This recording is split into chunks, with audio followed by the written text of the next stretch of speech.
Hello friends, welcome back to the channel. My name is Kiran Ghosh. So let's see the civics questions asked in TGT Social Science paper in 2018 for DRIT-RPSB exam. ठीक है, चलिए देखते हैं. मैंने history geography का questions पिछले video में मैंने शेयर किया है, तो डेफिनेटली देख लीजिएगा. देखिए यहाँ पर लगभग सिविक्स से मतलब 30 क्वेश्चंस, मोर देन 30 क्वेश्चंस आप धरिए कि 30 क्वेश्चंस आया है. तो हिस्ट्री से आया था 40, सिविक्स से आ गया 30, तो इम्पोर्टेंस किसका ज़्यादा है? हिस्ट्री एंड सिविक्स का ही तो ज़्यादा हुआ. और जियोग्राफी से आया है 20. ठीक है, तो आप हिस्ट्री बहुत अच्छे से पढ़िए, उसके बाद सिविक्स को पढ़िए, उसके बाद जियोग्राफी को पढ़िए. ठीक है, यहाँ पर आपको हो गया 80 क्वेश्चंस हो गया. और बाकी जो 10 क्वेश्चंस है वो बेसिकली टीचिंग पेडागॉगी. बट मैं तो वही बोलूँगा फिर से कि भाई टीचिंग पेडागॉगी कुछ नहीं है, पेडागॉगी कुछ नहीं है, अंडरस्टैंडिंग वाली चीज़ है ही नहीं उसमें. इससे अच्छा तो पेडागॉगी के नाम से सीटेड ज़्यादा अच्छा क्वेश्चन बनाता है.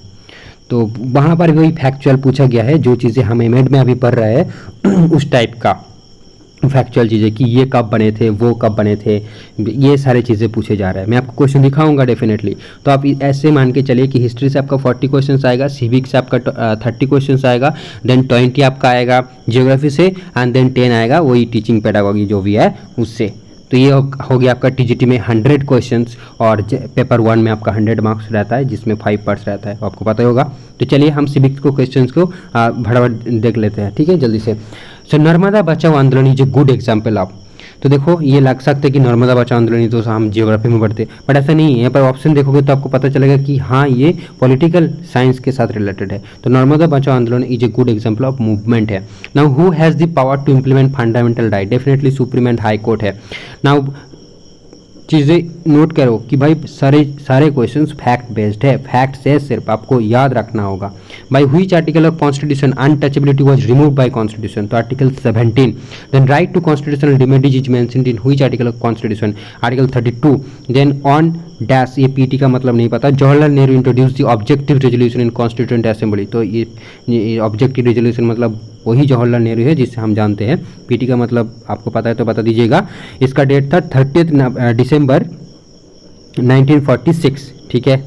Then in Indian council act 1909 Minto Morley act seats of legislative council was increase to 60. तो सारे देखो फैक्ट बेस्ड क्वेश्चन से आपको बहुत ही डिटेल में एनसीईआरटी को पढ़ना है, और उसमें जो फैक्ट दिया रहेगा वो आपको नोट कर करके पढ़ना है, जो कि यूट्यूब में अवेलेबल ही नहीं है.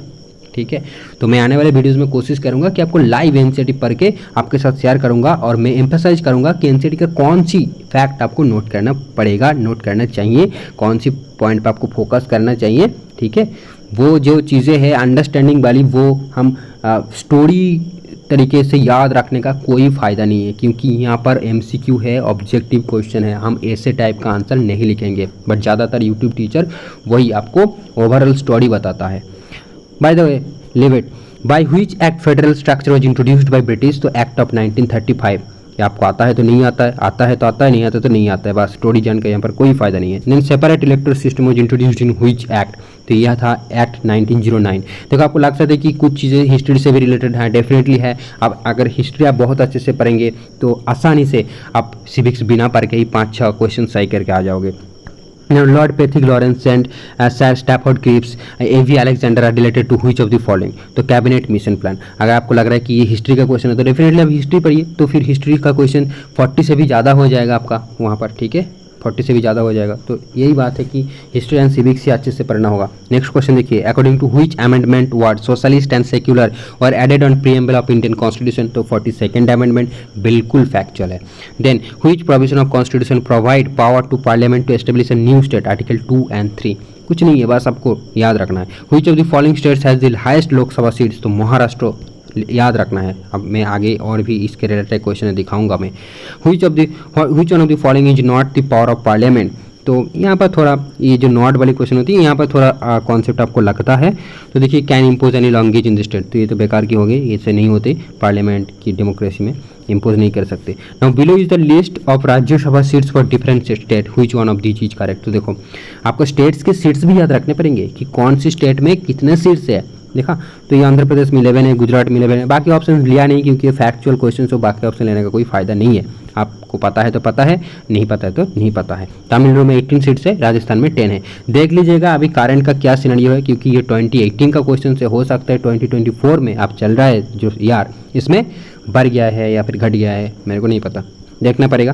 What is the duration of question hour in Lok Sabha and Rajya Sabha, तो 1 आवर होती है before session. By which amendment of constitution the panchayati raj system sub article was added, तो ये था आर्टिकल 73 एंड 74। देन देखो different arguments are usually put forth in favour of and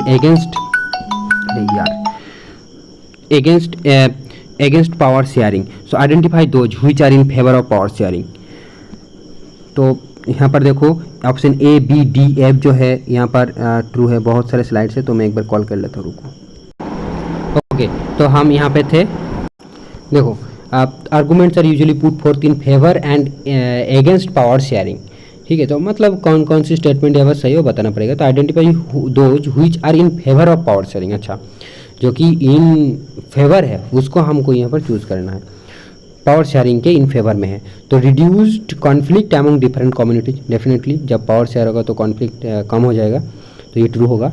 decrease the possibility of arbitrariness, definitely जब बहुत सारे power share करेंगे हम तो सबका मत लेना पड़ता है। Now delay decision making process, हाँ ये तो होता है बट ये फेवर में नहीं है, फिर तो ये तो डिसफेवर हो गया। देन एकोमोडेट्स डाइवर्सिटीज, ये भी ट्रू है। Now increase inability and divisiveness, तो ये फॉल्स है। And strengthen the unity of the country, ये ट्रू है। Divided the people, no it's not true. तो ये ठीक है, कॉन्सेप्चुअल बेस्ड है, कॉमन सेंस वाली क्वेश्चन है, ये आपको आसानी से हो जाएगा। अब देखो in 1956 AD year an act was pass to recognise Sinhala as the only official language in Sri Lanka. Okay 1956 में ये श्रीलंका का भी पूछा जा रहा है। आप देखो among the following which countries suffer disintegration due to political fights on the basis of religious and ethnic identity, ये यूगोस्लाविया। तो ये वर्ल्ड का भी थोड़ा रिलेवेंस आ जा रहा है, आई थिंक एनसीईआरटी में शायद कवर कर रहे होंगे, मैंने पढ़ा नहीं एनसीईआरटी अभी तक, सिविक्स का तो बिल्कुल ही नहीं पढ़ा। Which of the following countries have two party system, तो USA. Communist Party of India Marxist was found in which year, तो 1964। Then identify what kind of democratic challenges is this Iraq widespread sectarian violence as the new government fails to establish its authority। तो question ये तो मेरे को समझ में नहीं है, आई थिंक ये करंट अफेयर से कुछ पूछा गया था। और बट की टर्म यहाँ पर है कि जब वायलेंस हो as the new government fails to establish its authority, मतलब न्यू गवर्नमेंट फॉर्म किया है वो उसका अथॉरिटी एस्टेब्लिश नहीं कर पा रहा है तो इसलिए वायलेंस हो रहा है, तो उसको हम क्या बोलते हैं, फाउंडेशनल चैलेंज ऑफ डेमोक्रेसी बोलेंगे। Now when was popular movement started in Nepal, ये भी पता नहीं कहाँ से आता है, अप्रैल 2006। Which of this is not correctly matched, तो यहाँ पर आई थिंक ये सारे जो है ऑर्गेनाइजेशन से कुछ फुल फॉर्म मेरे को बिल्कुल नहीं पता, देख लेना आप। The green belt movement of Kenya was led by Wangari Maathai, अच्छा ये एक नाम है, तो इन्होंने ग्रीन बेल्ट मूवमेंट स्टार्ट किया था केनिया में, तो ये सारे वर्ल्ड लेवल का हो गया। Which one of these is not a pressure group, अभी प्रेशर ग्रुप क्या है वो भी देखना पड़ेगा, तो आईएनसी जो ये नहीं है, ठीक है। In which of the following articles of Indian constitution the election provision are mention, तो 324 to 329। यहाँ पर मैं जो चीज़ आपको दिखाना चाह रहा हूँ ऐसे करके कि भाई देखो फोकस करो फैक्ट्स पे, फोकस करो फैक्ट्स पे यार, इसके लिए आपको खुद से बुक पढ़ना है, या तो जो उस बुक को एम्फेसाइज कर रहा है, एम्फेसाइज करा के पढ़ा रहा है उस टाइप का वीडियोस देखना है, ठीक है। तो अगर उस टाइप का कुछ वीडियो आपको मिल गया है यूट्यूब में तो डेफिनेटली कमेंट करके बता दीजिएगा ताकि सबको हेल्प हो जाए। According to B R Ambedkar which of the following provisions is a part one of the criticisms of Indian constitution, ये fundamental rights. Now I am in favour of strong centre, ये भी बी आर अम्बेडकर ने बोला था। 73rd and 74th amendment for panchayati raj was not mandatory, अच्छा पंचायती राज जो किन किन union states and union territory के लिए मैंडेटरी नहीं था, तो ये मेघालय ये कौन सा है भाई, मिजोरम नागालैंड मणिपुर ये तो समझ में आया, बट मेघालय क्या है नहीं पता, देखना पड़ेगा। तो ये था हमारा सिविक्स से पूछे गए क्वेश्चन, अच्छा 30 क्वेश्चन से पूछे गए, यहाँ पर 30 क्वेश्चन ही है क्योंकि ये एक ब्लैंक स्लाइड है और एक तो बस टाइटल वाला था, ठीक है।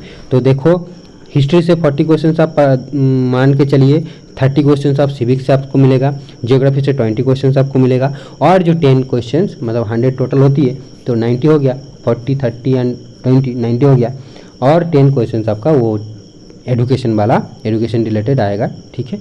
टीचिंग पेडागोगी तो मैं नहीं बोलूँगा, एडुकेशन ही बोलूँगा रिलेटेड, ठीक है, क्योंकि पूरा फैक्ट्स पूछे गया है, कोई कॉन्सेप्ट नहीं है, कोई अंडरस्टैंडिंग नहीं है, कोई एनालिसिस नहीं है, कुछ नहीं है। चलिए, तो ये है DSSB का एनालिसिस चल रहा है। मैं नेक्स्ट वीडियो में आपको वो टीचिंग ऐप पेडागोगी जिस नाम से बुला रहा है उसको हम आपको दिखा देंगे।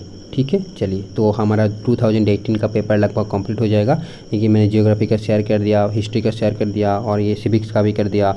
तो टोटल 90 क्वेश्चंस आपके साथ शेयर कर दिया और 10 क्वेश्चंस बाकी है जो मैं नेक्स्ट वीडियो में अभी रिकॉर्ड करूँगा। Thank you.